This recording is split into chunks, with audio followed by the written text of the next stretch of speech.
Hi Virgo, welcome to your March 2023 Astro-Tarot scope with me, Raphael from Radiant Reality. It's an absolute pleasure to have you. Thank you so much for being here. Thank you so much for joining me. Quick note, these readings are for your sun, moon and ascendant sign, although I advise that you watch your ascendant first. If you're only going to watch one, watch your ascendant. It's going to be the most accurate, especially because I'll be incorporating more of the astrology into this reading. Remember, with that said, they are general readings. Not everything's going to resonate with everybody, and that is just fine. You should always use your own discernment. Before we start, as always, I would like to bless my deck of cards with all forms of love, light, peace, prosperity, and abundance. And I pray that the messages that come through are ultimately clear and concise, and they help you on your path to your highest vibrational good. So, for your... I'm going to pop these to the side and put this over here. Those there, and I'll grab these. So for the first big transit of the month, Saturn moving into the sign of Pisces is a big deal for all of us, but for you personally, this is moving into your 7th house of partnerships, relationships, one-to-one connections. This is where you really connect to people on that one-to-one basis. And with Saturn moving into your opposite sign, this could potentially bring questions up around relationships, around partnerships, around marriages, and not every, a marriage isn't just between a man and a wife, or a guy and a woman and a woman, or a throuple, as I'm sure there are people out there that are 3 people married. It's not just about that kind of a marriage, right? Sometimes it's a business merger. Sometimes it is, oh gosh, what else?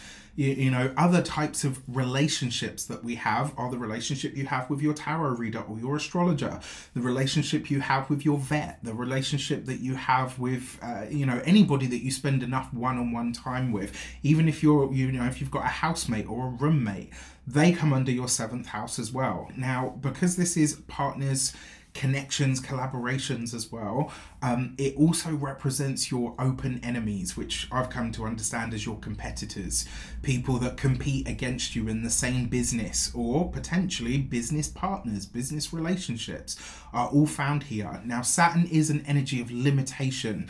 It's also an energy of structure, boundaries, limitations, hard work, responsibility. It's also a very spiritual energy. And so for some of you, especially as Saturn moves into a very spiritual sign, the sign of Pisces, this can see you maybe wanting to deepen the spiritual connection that you have with your significant other. It could also be that your partner or their world, their life, their relationship with their families, etc., start to encroach more on the life that you are having or that you guys have together. Another way that this might show up for you as Saturn moves into Pisces, this can be where maybe you feel the need to compete harder. You feel like, I need to step up my game because my competitors are ... You fill in the blank for yourself. Now, in terms of this, you've got the 5 of Cups, so that is release, and the 5 of Cups actually represents loss in the traditional sense and mourning. And so this might be, it is a potential that some relationships are going away. Not all of them, and not for everybody. It could be that a relationship evolves in some way. So let's say your boyfriend, husband, wife, girlfriend, etc., they get a really great job, but they have to move. Right? And so you're spending, suddenly 3, 6, 9, however many months apart. That's one way that this could show up. You've got this with the 2 of Wands, so potentially some question of the partner's finances or resources may come up here. So this might be a question about their job or their work. You've got this 5 of Cups with the 2 of Wands, and the 2 of Wands, yes, it's a card of action and movement. It's also a card of deciding, right? Because all 2s have an element of question about them. For some of you, this might be a question about a relationship. It doesn't have to be personal. It could be professional. It could be platonic. There's a question here of, do I stay? Do I go? Right? What's on the other side of the 2 is the 4 of Pentacles. So literally, like the financial aspects, burdens, challenges, etc. around a relationship may come up now. Let's say you're a person who's got a business. and you've got, you know, however many employees, and you say, well, actually, you know what, maybe they're overpaid. Maybe they come to you and say, listen, I want more money, and you're kind of having to decide, well, do I either let you go? Do I dissolve that role? Do I pay you more? Like, there's a question mark here around what you can give more and what you're ready and probably needing to let go of. For some of you as well, this could literally just spell, maybe a partner comes to you and says, I'm not happy here, I want to move. And so then you have to decide, do we move because you don't like it here, or, you know, do we stay put? Okay, for the second big transit of the month, we have Pluto, Lord of transformation, change, and destruction. You know, don't worry, it's right. Transformation, change, destruction, death. Pluto is a very magnetic energy as well, right? So it has this ability to draw things to us through wherever it is. Now, the other thing with this, it's just going to hook its head around the door of Aquarius. It's going to come in, it's going to sit at 0 degrees of Aquarius. So this means like you're going to feel this a lot, right? And it's this next 3 months, because it leaves, I think, in late June. You're just getting kind of like a little bit of a heads up from the universe to say this is what you're getting more of for the next 20 years. Now, for you personally, this is moving into your 6th house of daily routines, your habits. The 6th house for me is a maintenance house. It's the maintenance of your physical body. It's the maintenance of your business. It's the maintenance of your job. It's the maintenance of your home. It's all of the, you know, it's not necessarily deemed fun or sexy, but this is a spoonful of sugar helps the medicine go down. That's the 6th house, right? It's the things that you have to do to maintain the things that you want to keep in your life. This is your workouts for your body, right? It's the study for the mind. It's the meditation for the soul. It's the cleaning of the car and the house and the servicing of the car and the house. That's your 6th house. Pluto being a magnetic energy, but also being an energy of transformation and change. Now, I'm just finishing this transit up. When Pluto comes out of Aquarius, it will be leaving my true 6th house. And I can definitely tell you, I haven't had major health issues. I've had a couple of, you know, things that really shit the life out of me and got me to sort myself out and, you know, be more conscious of what I'm eating and all of that kind of stuff. But the one thing that I did notice, and from like literally from 2008 right up to now, is I had a rash that turned up on the back of my head, just here, just one localized little patch, so weird, that literally worked its way down, and then I had it on my just above my eyebrow, and then it worked its way to here, and then it went to my neck, and then it went to my side, and then it went to one of my legs, and then it went to the back of my legs, then it went right the way down to my feet. And so like literally I could trace that transit in that way. Interestingly enough, like flaky skin, shedding, you know, skin problems and issues and stuff, that's Pluto moving through the 6th, right? So that's something that you might have to contend with. It will see you needing to get more serious about how you look after yourself, how you maintain the things that you want in your life. It will see you potentially getting obsessed in that area, which can actually be a good thing. I mean, for Virgos, because you guys are prone to that kind of energy anyway, it could be a little bit more intense than you like your intense. But this is where knowing yourself well enough to say, okay, I'm overdoing it here, comes in. That ability to say, yes, I need to step it back now, or maybe I'm doing too much, right? The other thing with this 6th house energy as well, and because Pluto is magnetic, you can draw new work, new routines. You might be able to get to the bottom. If you've had a health problem or a chronic health situation, Pluto, you know, what does it do? It gets to the depths of something, and it basically makes you look at what is there in the silt, in the grit.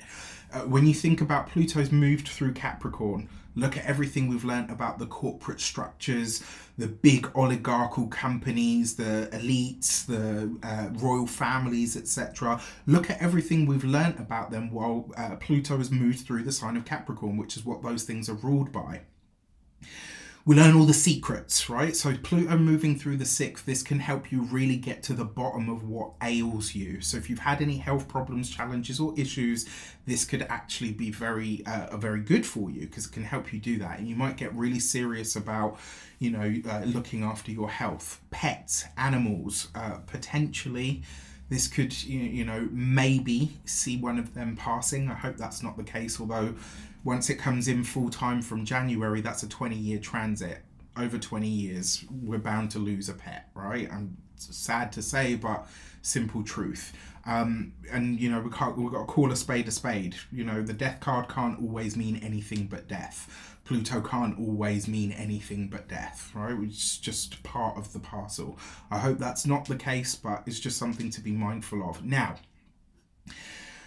for this, you have the 7 of Cups, you've got the Knight of Wands, and the 6 of Swords, right? So I would put money on a change of location for many of you. Although it is the 6th is where you do your grind as well.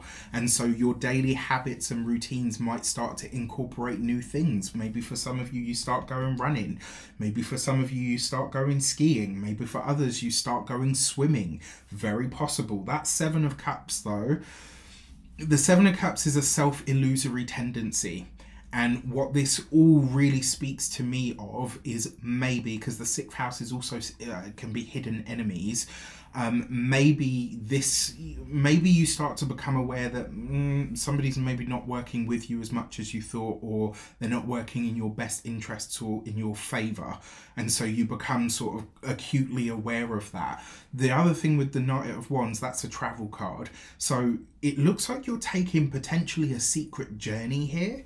Like this would be, you know, like the way that I see it is, it's like, you know, when you've already got a job, you haven't told anyone that you want to leave, but you go for an interview on a day, right? And you have to keep quiet about it because like nobody knows that you're potentially going to go into the boss and say, oh, by the way, I'm handing my notice in. All right, so you could be finding something else here, which I find really, really interesting. Okay, so for the final, or not the final, but the next big transit of the month is going to be Mars moving out of the sign of Gemini, so your sibling sign, because you're both ruled by Mercury, and it will be moving into the sign of Cancer, which for you is going to be in your 11th house, right? So 11th house, higher goals, aspirations and dreams. Also the space of benefactors. This could bring a rush of opportunities from people in your community that want to work with you, that want to collaborate with you. Some of these, Knight of Pentacles, could be forged for the long haul, right? So whatever's initiated now, yes, it's under this Mars transit, which, you know, is only 6 weeks long, but it definitely starts something that is leads into your future. Now you've got this with the High Priestess. So this is you building something behind the scenes, potentially with friends or somebody that you've worked with or collaborated before. This is really great because whatever you're creating, it has a very long or far-reaching ripple. And because you've got the High Priestess, you're working on this behind the scenes. So you're not talking about it just yet, but you are sort of building it, putting it together, creating it, making it, you know, everything that it can be. The High Priestess with the 3 of Cups, that's a secret meeting of some sort that takes place, or a secret gathering, which could be really nice. The other thing as well, because Mars is technically a malefic, it's energy, passion, excitation, willpower, forward momentum, but it's also irritation and inflammation. And so in the 11th, I wonder for some of you if your nervous system is kind of really going, you know, hammer and tongs this month. So you just got to make sure you're looking after yourself in that regard. It could also potentially bring maybe challenges or harsh words over and with social media. Don't get into it with anyone online this month. It's really not worth it. All right. Okay, so let's get into your different sectors of life for the month. So for your actions and interactions with the world at large for March of 2023, you have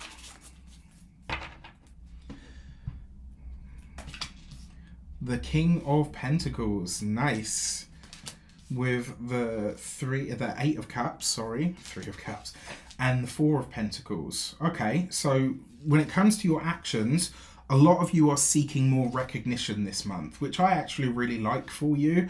It looks like you're getting serious about being noticed or being seen. Maybe you've got a project, an idea, maybe you've got a product, something that you want to share with the world or release out into the world. This is you getting really proactive about making that happen. But in order for this promotion or realization or celebration to happen, you've got to let go of a way that you've done things previously. So you're phasing or shifting something out. And it might be potentially for some of you something that you've been really emotionally attached to. It might be something that you know, is really, maybe it's something that's brought you really far, right? So when I stopped doing the weeklies, I know I upset a lot of people. And I myself, for the first 2 weeks, I felt really disorientated because I had a process and a system of you know, the way that I do everything. And not having that, it really threw me into a tailspin at first. And so this might be you're breaking away from something that has felt really regular and consistent, or you're not getting the same results from. And so you're having to shift it, and it kind of feels a bit alien to you. Even though you are a mutable sign, you are still an earth sign. Now, King of Pentacles, a Taurus, Capricorn, or a Virgo person that you work with, connect with, or collaborate with, you know, maybe even a partner or a friend, etc. This could be somebody that's leaving your world and you're having really serious discussions about how you can keep them. You might discover through that process that actually it's more hassle than it's worth. It's just a possibility. For your work and studies, you've got the Eight of Wands, the Nine of Swords, and the Eight of Pentacles. So what do we see here straight away? 2 8s. 2 8 represents new knowledge, new wisdom, right? But it's technically 3 8s because you've got another one there. 3 8 represents marriage. Saturn moving into that 7th house, right? So on the work front, this could be new partnerships, new connections, new collaborations that come with a certain weight of responsibility where you have to show up more than you expected. When it comes to your partnerships, relationships, etc., this could be that work starts to interfere or encroach on your relationship in some way. It's just a possibility. It's not guaranteed. Now, I will say with that Nine of Swords, because look at it, right? In this deck, look at that, right? That's the Nine of Swords. And what this says to me is that this month you might kind of be expected, you might be tied to something. Be careful what you promise, basically, is what I'm trying to say to you. When it comes to those of you that are studying, whether you work for yourself or for somebody else, be mindful of what you offer this month because you're going to be held to it. And so you just want to make sure you're going to be able to show up, because someone will hold you, not to ransom, but they'll definitely kind of remind you and say, hey, listen, you said you were going to show up here and now I'm expecting you to. And it's not to say that you're shirking responsibility. It's a very weird trait for a Virgo. When they say they're going to be there or they're going to do something, 9 times out of 10 they do. So for this to show up like this, it may be something that as you're saying yes to it, you kind of don't really want to do already. Be honest with yourself at this time, okay? When it comes to your love and relations, you've got the Hanged Man with the Queen of Swords and the Three of Swords. So for a select few of you, if you're in a relationship that you know has been on the rocks, this might be a really hard month. All right, there's a lot of harsh communications, the Queen of Swords, potentially arguments and fights. And with the Hanged Man here, it's like you're not even really sure what you're fighting over or for. It's like, it's an irritation, right? It's like, why is this even a thing? Like, it's a thing, but I don't really understand why. The other thing as well, be mindful of shit stirrers in your relationship this month, all right? Be very mindful. If you're having problems or issues with a significant other, talk to them about it. Don't include third parties, because whoever this is, they could just be running and yapping, and maybe they're not doing it maliciously, but it's like they're just stirring the pot. For those of you that are single, I would stay single this month. If you're meeting someone, you don't see the baggage or the past that comes with this person, and so you want to be not mindful, you want to be aware that the person that you're meeting is not the person that you're getting. All right, very different energies. Finally, for your money and materials, you've got the Five of Wands, the Knight of Swords, and the Strength card. So big questions when it comes to finances. Not a month to mix business and friendship, money and friendship, specifically money and friendships. Not a time to mix those two things. The Five of Wands with the Knight of Swords, potentially there is a dispute or an argument or an issue over money this month. Now with Mars in your 11th house, you know, it's not going to happen until the end of the month, but you'll feel it coming. It could be that maybe you're having to have a hard conversation around finances, money, friendships, etc. The other thing as well, when it comes to your physical health and vitality, this might be, for some of you, I touch wood and I hope I'm wrong, potentially there is what's the word, a consideration about your health that comes up, and so maybe you're having to talk to a doctor, a therapist, maybe you're having to gain new insight or wisdom around health matters at this time. Okay, so finally,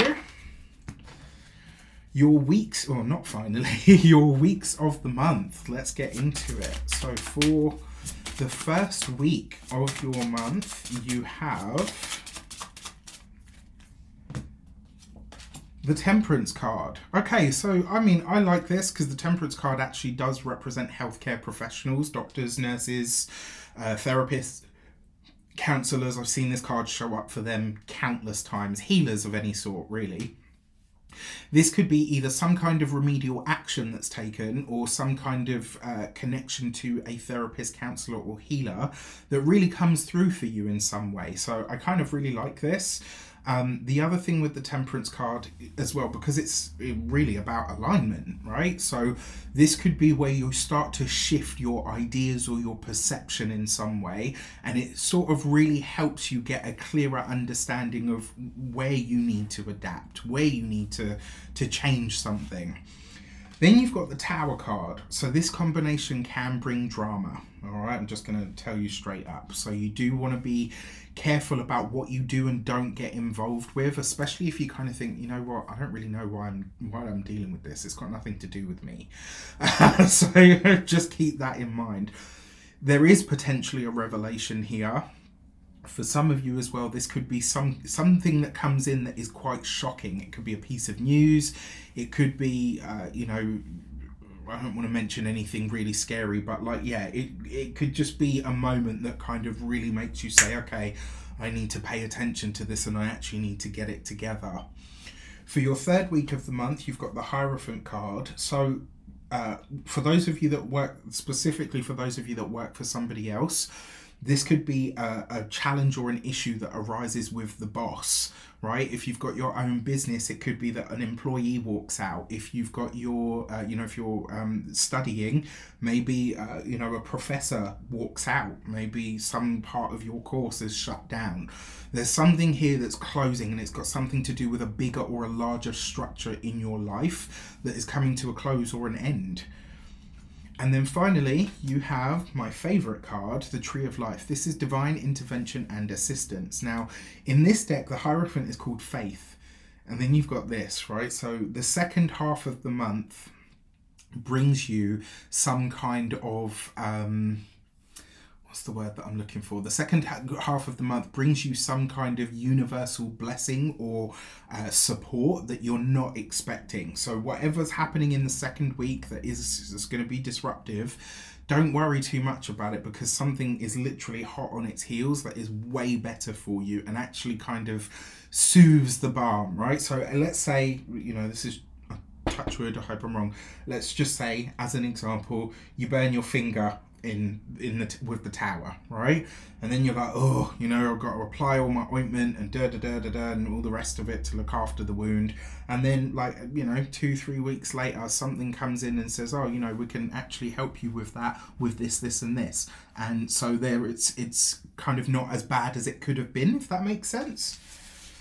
Okay, and then finally, your moons. So I'm not going to go into super detail with these because obviously you're getting your full moon and new moon messages. So for your full moon, also on the 7th of March, the day that Saturn changes signs, this is putting a highlight and a spotlight on you.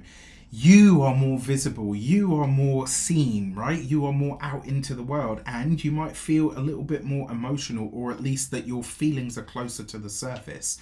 Now for this, you've got the gate 23 and assimilate. If there's something you want to share with the world, some goal, dream, mission, hope, product, course, whatever it might be, if there's something you've got to share with the world, this full moon could actually be a good time to do it, right? You are more visible. The astral spotlight, Luna, is shining on you at that time. And so this card, which basically represents being able to take a dream out of the fantasy and into the reality, is actually really nice, okay?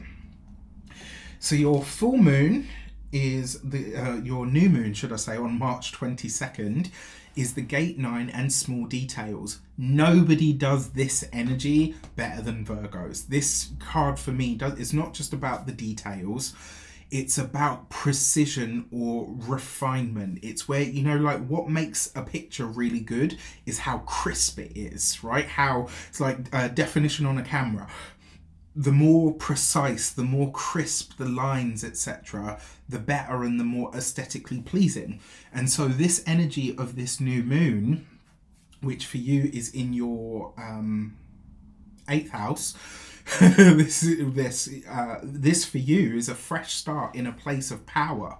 It's a fresh start for you in the part where you can say, okay, I might not be in control of any of this other stuff, especially with those bigger planetary movements, but this I can be in control of, and it will show you what that happens to look like. With that said, I wish you an abundance of all of that good stuff. Let me know in the comments. Do you love it? Do you loathe it? How are you receiving these new readings from me? It would be great to know, and I hope you enjoy them. And there's lots more to come. So if I haven't mentioned those of you that are retired or all the rest of it, just trust me, there is stuff coming that is going to speak directly to you. All right, with that said, I wish you all of the best. Take care, and I'll see you soon.